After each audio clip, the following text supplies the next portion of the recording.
Bonjour à tous, nous voici donc réunis pour notre rendez-vous quotidien pour pouvoir partager la parole de Dieu.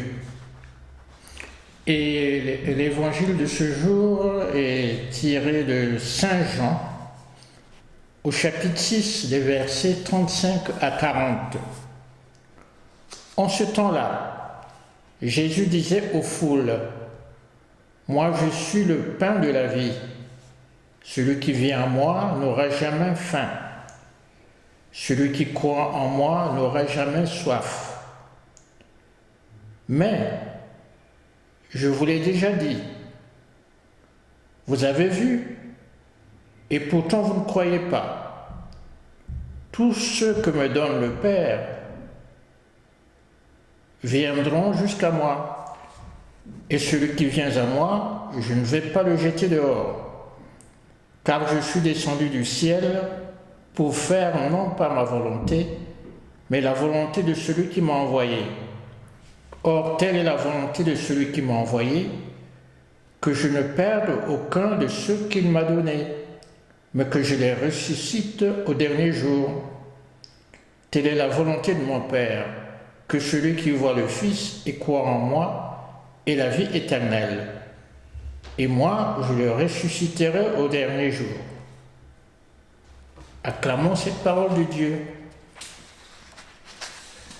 Mes frères, mes sœurs, un de mes amis de Guadeloupe, bénévole au Secours catholique, m'a lancé ce cri de détresse il y a quelques jours. Ici, nous faisons semblant de ne pas voir, de nous boucher les oreilles, de ne pas nous intéresser au taux de chômage, à l'endettement des familles. Nos entreprises n'ont pas de trésorerie. Je crois que dans quelques mois, nous connaîtrons une crise sans nom. Après quelques semaines de confinement, les prix ont augmenté. La sécheresse s'installe. Dans quelques semaines, les produits locaux seront rares.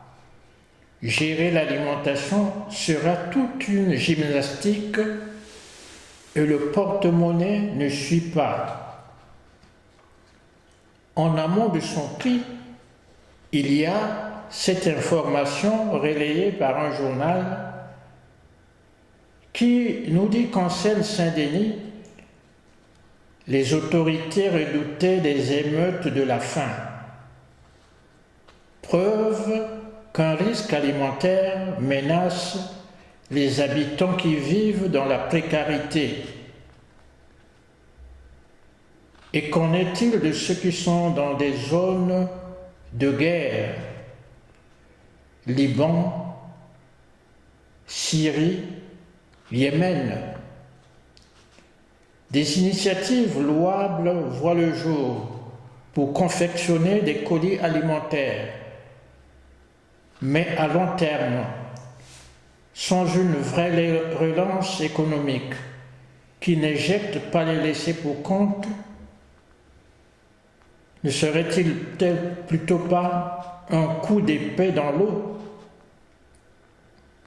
conséquence d'une boulimie ou l'appétit du gain, ou l'intérêt coûte que coûte et à tout prix, laisse les uns et les autres sur le bord du chemin. C'est sur ce questionnement que nous vient l'évangile de ce jour, qui j'espère va nous éclairer. Des foules suivent Jésus parce que ce dernier les restaure dans leur dignité humaine. Elles voient les signes qu'il opère sur les infirmes. Il anticipe leurs besoins. Il prend l'initiative de leur donner à manger à partir des possessions d'un garçon. Il rend grâce et la multiplication des pains se fait. Il va du visible pour les faire accéder à l'invisible, ou mieux au spirituel. La foule repue ne voit en Jésus qu'un prophète comme tout autre. Un attribut qu'il réfute. À ceux dont la foi vacille, il donne courage. Ne craignez pas, c'est moi. Jésus comble la faim et la soif de ceux et celles que le Père lui envoie. Ils sont les destinataires de ce grand discours chez Saint Jean sur le pain de vie. Mais comment partir du pain matériel, quotidien, qui n'est qu'un signe, un passage pour accéder à ce qui est plus grand et qui ouvre à la vie éternelle? Il faut pour cela passer par l'épreuve de la foi. Les mystiques parlent de nuit de la foi, c'est-à-dire abandonner l'idée d'un Messie qui assure la prospérité matérielle et croire en celui que Dieu a envoyé, Jésus. Le pain que Jésus donne offre par ricochet la vie éternelle. Et ce pain, c'est une révélation de lui-même. C'est pourquoi au verset 35 de ce chapitre 10 de Jean, nous lisons « C'est moi qui suis le pain de vie. Celui qui vient à moi n'aura pas faim. Celui qui croit en moi n'aura pas soif. » Ainsi, les paroles eucharistiques, ceci est mon corps, ceci est mon sang, prennent sens. Par elles se communique la vie de Dieu. Un Dieu qui veut vivre en nous pour que nous partagions sa vie. Gardons en mémoire ces paroles de Jésus. C'est moi qui suis le pain de vie. Celui qui vient à moi n'aura pas faim. Celui qui croit en moi jamais n'aura soif.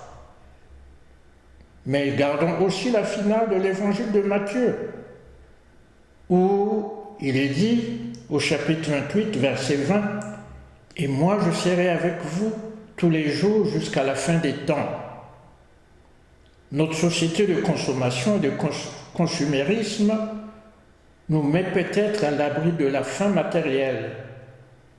Mais est-il possible qu'à un détour de notre vie, nous ayons fait l'expérience d'une soif de Dieu, tel que l'énonce le psaume 63?